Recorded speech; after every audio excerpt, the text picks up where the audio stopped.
If you stay for the next 15 minutes, here's what you're gonna get: a strategic breakdown of Memento Mori, not as a philosophy, but as a practical tool to eliminate distractions, sharpen your decisions, stop procrastinating, and live life with more clarity. You'll learn why remembering your mortality isn't morbid, but one of the most powerful frameworks for living a focused, regret free life. No drama, no poetic metaphors, straight practical clarity.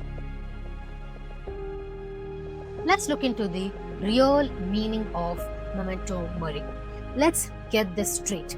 Memento Mori isn't about death, it's about life with precision. Most people hear the phrase, remember you'll die, and think it's dark. But historically, it was a mental reset button. In ancient Rome, generals who returned victoriously had someone whispering it in their ears to keep them grounded. Stoics used it to stay calm and focused in chaos. Medieval monks painted it on walls to remember that time is limited and attention is precious. Let's look into the modern version. It's a reminder that your time is the only non-renewable resource. Everything else can be rebuilt. This concept forces you to zoom out, cut noise, and ask, is this worth my life's energy? Why mortality sharpens life?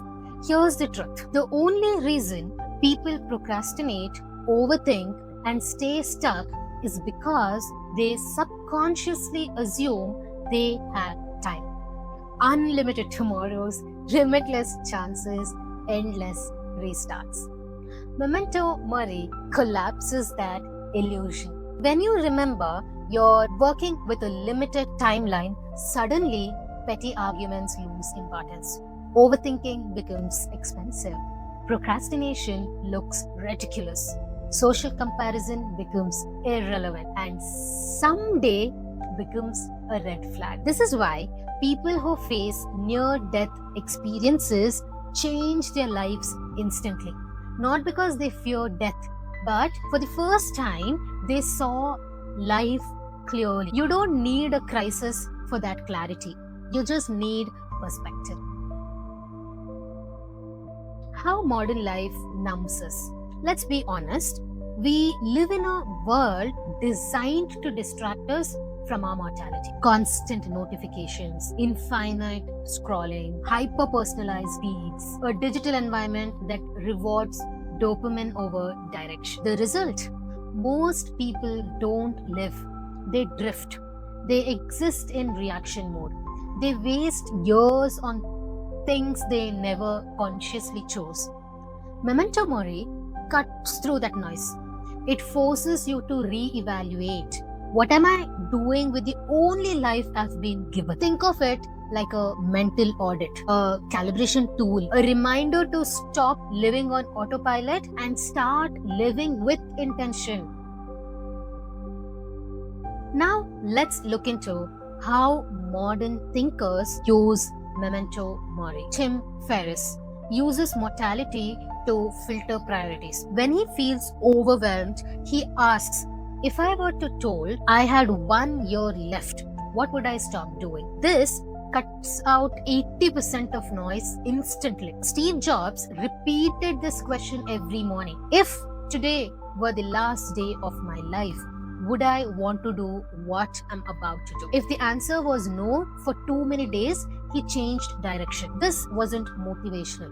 It was operational. Ryan Holiday keeps a Memento Mori coin on his desk, not for decoration, but for daily alignment. A simple physical reminder to stay focused and intentional. Japanese Ikigai practitioners use mortality as clarity. Their concept of Ichigo Ichai means every moment is once in a lifetime. It makes presence a strategic habit, not a poetic one. These people aren't obsessed with death. They are obsessed with not wasting life.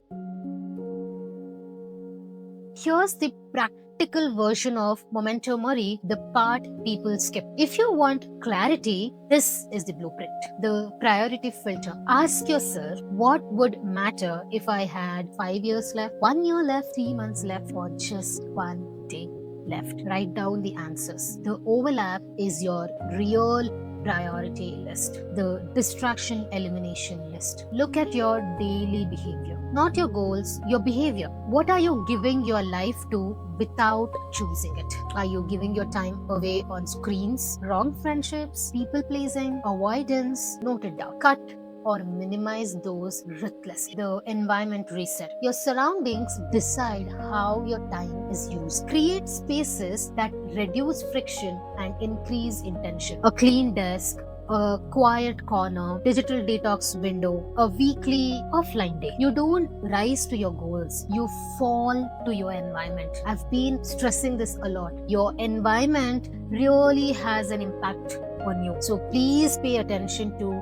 who you hang out with, who you work with, or who you just be. Next, the identity check. Mortality faces a real question. Who am I becoming with my current habits? Identity shapes behavior. Behavior shapes life. If the future you doesn't impress you, then correct it now. Next, the micro legacy. Legacy isn't a grand story. It's how you show up daily. It's what people feel after interacting with you. It's a sum of tiny, consistent choices. This blueprint keeps you aligned with the life you actually want, not the life you just drift into.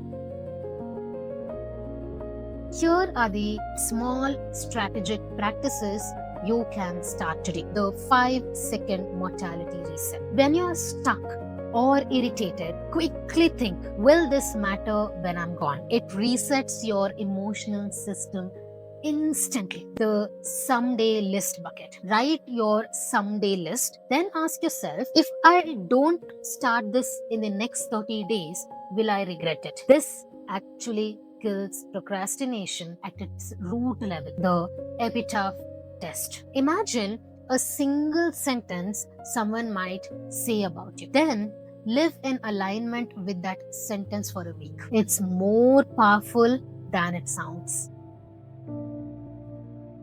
The point of memento mori isn't to fear death. It's to stop fearing life. It's to give intentionally, choose consciously, act decisively, and eliminate everything that dilutes your attention. You don't need a dramatic moment to wake up. You need awareness. Your life is happening right now, not later. Please keep this in your heart, mind, and soul. And the only real tragedy is realizing that too late. If you walk away from this video with one thing, let it be this: you don't have unlimited time. So stop living like you do. Use mortality as your compass. Use clarity as your strategy, and build a life that feels deliberate, meaningful, and unmistakably yours. Thank you.